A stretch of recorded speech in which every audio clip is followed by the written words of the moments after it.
It's like, basically. From my thought about it, sorry, but from my thought about it, like, I'm thinking of, you know how Doctor Strange, when he goes into that realm and like the buildings are twisting, is that like what? So I think they got a lot of like the artistic direction from that. Like, you know how like there's like in Doctor Strange people are walking on the walls, like just the cinematography. I think they got their concept and ideas from that.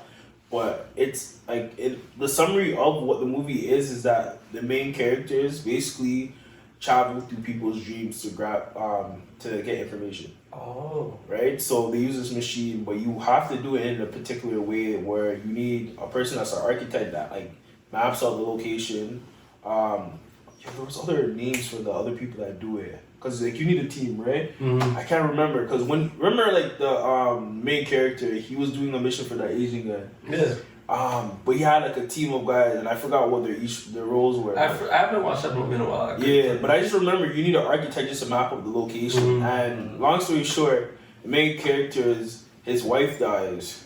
Trying to they both did it, but they got deep into each other's like unconsciousness, and basically like he planted this thought into her mind, and then the thought was what was it called again? I think the thought was you're not in the real.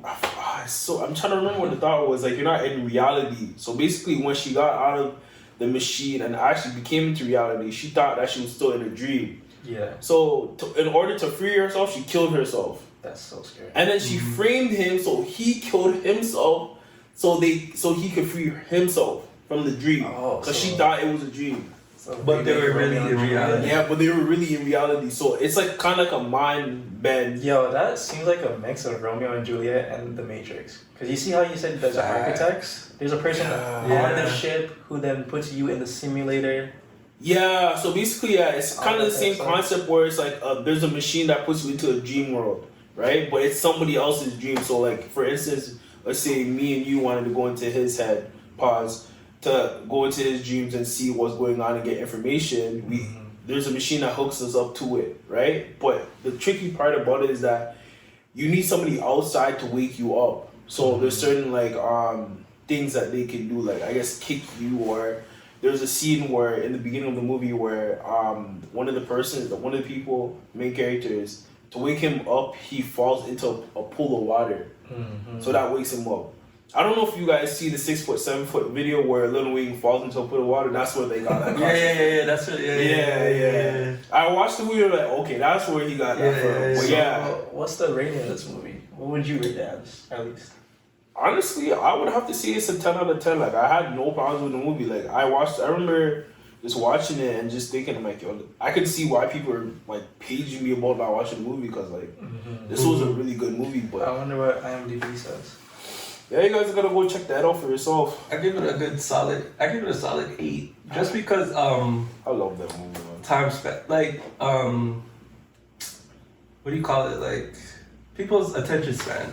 You know, if you don't have a long attention span, you might not finish it. I think at that time people never had an issue with attention span. So like when that movie came out, it was just like it was perfect timing. Now I think it'd still probably be an interesting watch. Like if it was the first of its kind now, it'd be a crazy movie for people. But I don't think it would last the test of time like it did when it came on. Yeah. Right?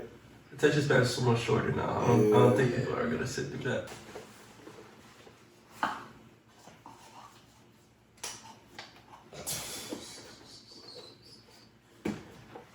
Okay, so the question is, what role does mental health play in your overall physical health, and how are they interlinked? So I'm gonna repeat that question for you guys one more time. What role does mental health play in your overall physical health, and how are they interlinked?